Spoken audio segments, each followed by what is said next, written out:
मैं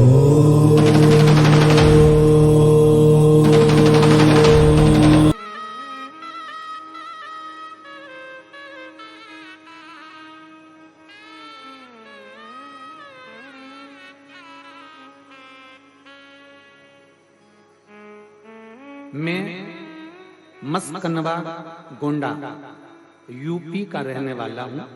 मेरा नाम दीप्तांशु है और मेरा मोबाइल नंबर ये है।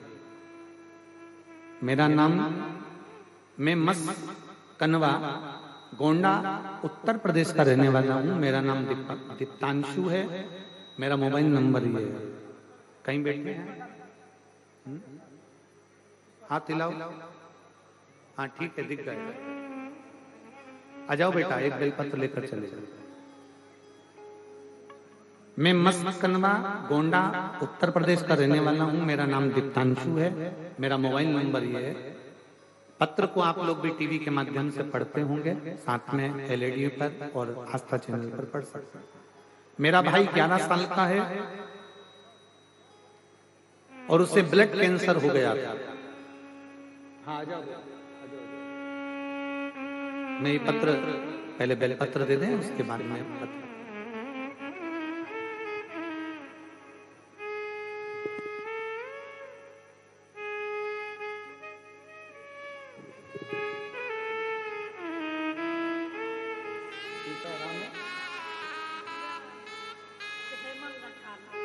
अच्छा ठीक है ना, तो ठीक है। बाबा, मैं मस्कनवा गोंडा उत्तर प्रदेश का रहने वाला हूँ। मेरा नाम दीप्तांशु है। लेटर आप आस्था चैनल पर एलईडी पर इस पत्र को पढ़ सकते हैं। मेरा नाम दीप्तांशु है। मेरा मोबाइल नंबर ये है। बाबा, मेरा भाई 11 साल का है और उसे ब्लड कैंसर हो गया था। 11 साल का बच्चा और उसे ब्लड कैंसर हो जाना बहुत विचित्र बीमारी। हमारा पूरा परिवार बहुत परेशान हो गया। लेकिन बाबा, मैं क्या वर्णन करूं? सारी दवाइयां खाना, दवाइयों के ऊपर जीना, पर 11 साल का बच्चा कैसे ब्लड कैंसर को झेल सके? पड़ोस में रहने वाले राधेश्याम अंकल, मैं उनको धन्यवाद देता हूं गुरुदेव। मेरी जब तक जिंदगी है, मैं राधेश्याम अंकल का जीवन भर एहसान नहीं भूलूंगा। मेरे राधेश्याम अंकल जो हमारे पड़ोस में रहते हैं गुरुदेव, उन्होंने मुझसे कहा कि तुम्हारे छोटे भाई जो 11 साल का है उसको ब्लड कैंसर हो गया, तुम इलाज करवाओ, मना नहीं। पर सीहोर वाला महाराज कथा कहता है। वो केवल सीहोर वाला महाराज कथा नहीं कहता, शंकर भगवान जो प्रेरणा देते हैं वो बोलता है। आप उसको सुनना। मैंने राधेश्याम अंकल के कहने पर कथा सुनना तो चालू करी, पर मेरी आंख से आंसू बंद नहीं होते। मेरा भाई 11 साल का, उसको ब्लड कैंसर और शरीर एकदम शिथिल होता गया। आपने उस कथा में कहा कि जो सीहोर के रुद्राक्ष का पानी पीता है, सीहोर का रुद्राक्ष लाओ, तांबे के कलश में जलाओ, उसका पानी शिव जी को चढ़ाओ, कुंदकेश्वर महादेव के नाम से उसको पियो, उससे आराम लगता है। अब मैं करूं कैसे कि मेरे पास में इतना धन भी नहीं कि मैं सीहोर जाऊं, रुद्राक्ष लाऊं। राधेश्याम अंकल का मैं धन्यवाद देता हूं जो सीहोर गए थे, वहां से 2 दिन रुके तो 2 दिन रुद्राक्ष लेकर आए गुरुदेव। 2 दिन रुद्राक्ष लेकर आए और गुरुदेव वो रुद्राक्ष लेकर आए और वो रुद्राक्ष उन्होंने मुझे दिया। मैंने तांबे के कलश में उसको गलाकर शिवजी को जल चढ़ाना प्रारंभ करा और मेरे भाई को पिलाना प्रारंभ करा। मैंने अपने भाई के लिए पशुपति व्रत भी किया गुरुदेव।